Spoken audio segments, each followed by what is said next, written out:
हरियाणा में संगठन बनाने को लेकर इंटरव्यू। चंडीगढ़ में दावेदार नेताओं के इंटरव्यू शुरू हो चुके हैं। जिला अध्यक्षों की नियुक्ति के लिए इंटरव्यू है। हरियाणा में संगठन बनाने को लेकर लगातार काम कर रही है कांग्रेस और संगठन को मजबूत बनाना और साथ ही एक नए सिरे से अपने कांग्रेस संगठन को गढ़ना प्रदेश में एक चुनौती तो कांग्रेस के सामने है ही, लेकिन इसे लेकर लगातार इसकी तरफ कदम बढ़ाती हुई कांग्रेस नजर आ रही है। 30 जून तक बनाए जाएंगे 6 दावेदारों के पैनल और वरिष्ठ नेताओं से चर्चा के बाद संख्या घटाकर 3 होगी।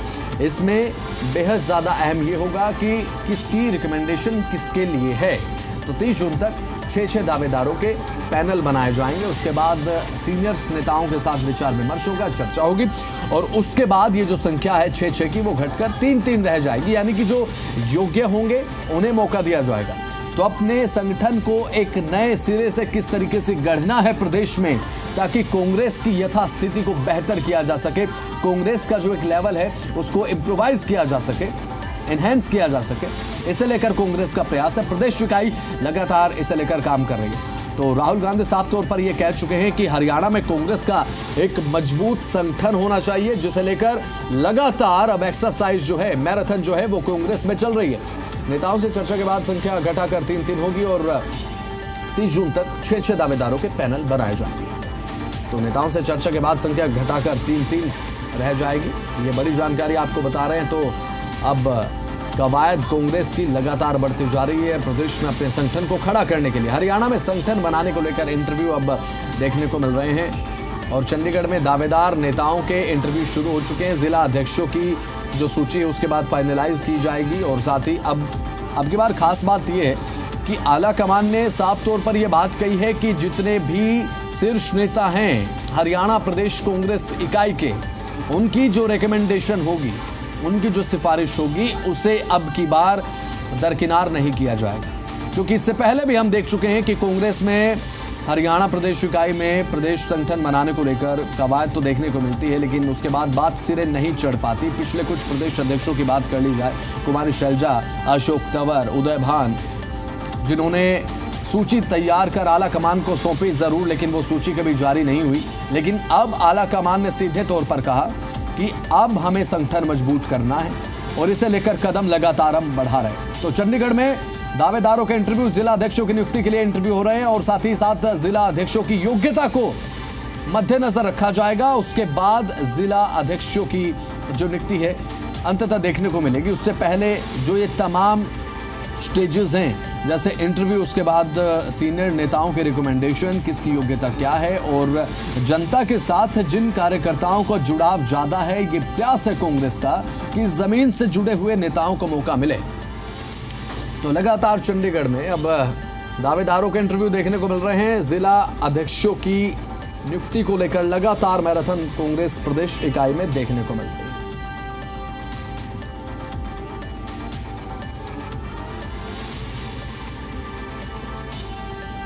तो लगातार अब कांग्रेस प्रदेश में अपने संगठन को मजबूत करने के लिए काम कर रही है। वेद प्रकाश विद्रोही हमारे साथ कांग्रेस प्रवक्ता जुड़ चुके हैं, राजवीर रोहिला बीजेपी प्रवक्ता जी दिल्ली एनसीआर के साथ जुड़ चुके हैं। आप दोनों का सर बहुत बहुत स्वागत है। जी दिल्ली एनसीआर हरियाणा पर सबसे पहले सर मैं आपकी तरफ आना चाहूंगा। वेद प्रकाश जी, जिस तरीके से कांग्रेस अब अपने संगठन को मजबूत करने के लिए कार्य कर रही है सर, क्योंकि पिछले 2 से 3 प्रदेश अध्यक्ष हमने देखे जिनके कार्यकाल में इसी तरीके से सर मैराथन तो देखने को मिली, लेकिन बात सिरे चढ़ नहीं पाई। अब की बार कितना अलग ये मैराथन एक्सरसाइज आपकी देखने को मिल रही है और कितने प्रतिशत चांस है कि कब तक कांग्रेस का मजबूत संगठन हम देख पाएंगे सर? वेद प्रकाश जी, देखिए, पिछली बार में और इस बार में ये फर्क है। हाँ। पिछली बार जो प्रयास हुए वो प्रभारी के द्वारा हुए। हाँ। और ये आपकी बात सही है, 11-12 साल से 2-3 प्रभारियों ने काफी प्रयास किए, बैठकें भी की, पर्यवेक्षक भी लगाए, पर ये कार्य सिरे नहीं चढ़ा। जब ये कार्य सिरे नहीं चढ़ा और 2024 के चुनावों में हम जीती बाजी हार गए, हाँ। तब ये निर्णय कांग्रेस नेतृत्व ने अपने हाथ में ले लिया और कांग्रेस नेतृत्व के हाथ में लेने के बाद आप ये मानकर चले कि 100% जिला अध्यक्षों की नियुक्ति हो जाएगी। उस दिशा में हमारा प्राथमिक कार्य पूरा हो चुका और जो बीच थोड़ा बहुत कार्य है इंटरव्यूज का, कुछ जिलों में पूरे हो गए, कुछ जिलों में चल रहे हैं और ये 2-3 दिन के अंदर पूरा हो जाएगा।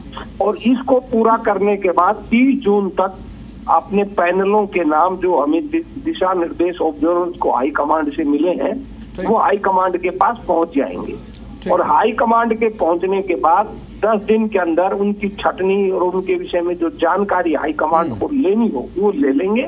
और ऐसी अपेक्षा है कि 15 जुलाई के आसपास आगे पीछे जिला अध्यक्षों की नियुक्ति हो जाएगी। अब पहली बार आप ये मानकर चलिए, समय तो थोड़ा बहुत ज्यादा कम लग सकता है, पर जिला अध्यक्षों की भी नियुक्ति हो जाएगी, नया प्रदेश अध्यक्ष भी मिल जाएगा और नया LOP भी मिल जाएगा। संभावना यह है कि जुलाई महीने में ये तीनों काम पूरे हो जाएंगे और उसके बाद प्रदेश कार्यकारिणी भी बन जाएगी। तो कांग्रेस बड़ी गंभीरता के साथ इस काम पर चल रही है और इसकी शुरुआत हमने गुजरात से की थी। ठीक है। और गुजरात के अंदर वो काम पूरा हो गया और उसके बाद दूसरे नंबर पर हरियाणा है, हरियाणा में पूरा हो जाएगा। तीसरे नंबर पर ये कवायद मध्य प्रदेश में चल रही है और राज्यों में। चलिए ठीक है सर, देखने की बात यह है कि कांग्रेस कब तक अपना मजबूत संगठन बनाकर जनता के सामने रखती है। राजवीर रोहिला बीजेपी प्रवक्ता भी हमारे साथ जुड़े हुए हैं। राजवीर जी, अब कांग्रेस संगठन बना रही है सर, अभी तक निशाना साधा जाता था कांग्रेस को लेकर कोई संगठन नहीं है, जनता के साथ जुड़ाव नहीं है, ऑन द ग्राउंड कमजोर है, तो एक मुद्दा छिनने जा रहा सर, क्योंकि लगातार मैराथन एक्सरसाइज कांग्रेस कर रही है अपने प्रदेश के संगठन को मजबूत करने के लिए। राजवीर जी नमस्ते, वेद प्रकाश जी को भी मेरी राम राम जी। ये कांग्रेस का अंदरूनी मसला है, लेकिन जब लोकतंत्र है तो सवाल सत्ता पक्ष से विपक्ष से सबसे पूछे जाते हैं और ये हम नहीं पूछते, जनता के सवाल है। भाई 2005 में जब 67 सीटें आई थी, आपने चौधरी भजनलाल के नेतृत्व में ली और उसके बाद आपने भूपेंद्र सिंह हुड्डा को आपने उसका मुख्यमंत्री बना दिया सूबे का, ठीक है ना। उसके बाद क्या हुआ, उसके बाद जो पलायन हुआ वो पलायन 2024 के विधानसभा चुनाव तक जारी रहा।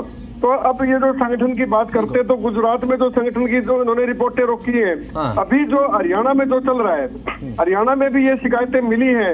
मेरी बात से इत्तेफाक रखे ना रखे वेद प्रकाश जी, लेकिन मीडिया में वो चीजें आती है सारी। भाई वो जो एक मैनिपुलेशन करने की बात वो यहाँ भी हुई है, वो जैसे विधानसभा चुनाव में हुई थी टिकटों को लेकर, तो यहाँ भी हुई है। इंदुराज जो भालू है, जो इनका MLA है, वो उसने 2 बयान दिए। एक बयान दिया मतलब भूपेंद्र सिंह हुड्डा LOP थे, हैं, रहेंगे। दूसरा बयान दिया भूपेंद्र सिंह हुड्डा और दीपेंद्र सिंह हुड्डा ही मतलब सोनीपत का मतलब रोहतक का जिला अध्यक्ष नियुक्त करेंगे। तो ये चीजें कहीं ना कहीं हाईकमान से ऊपर, या तो उसको हाईकमान की शय है या जो भूपेंद्र सिंह हुड्डा जी ने उनको बोल रखा है तुमने ऐसे बोलना है। तो मुझे लगता है ये जो इनका कंफ्यूजन हो रखा है, ये बड़ी गंभीर बात है।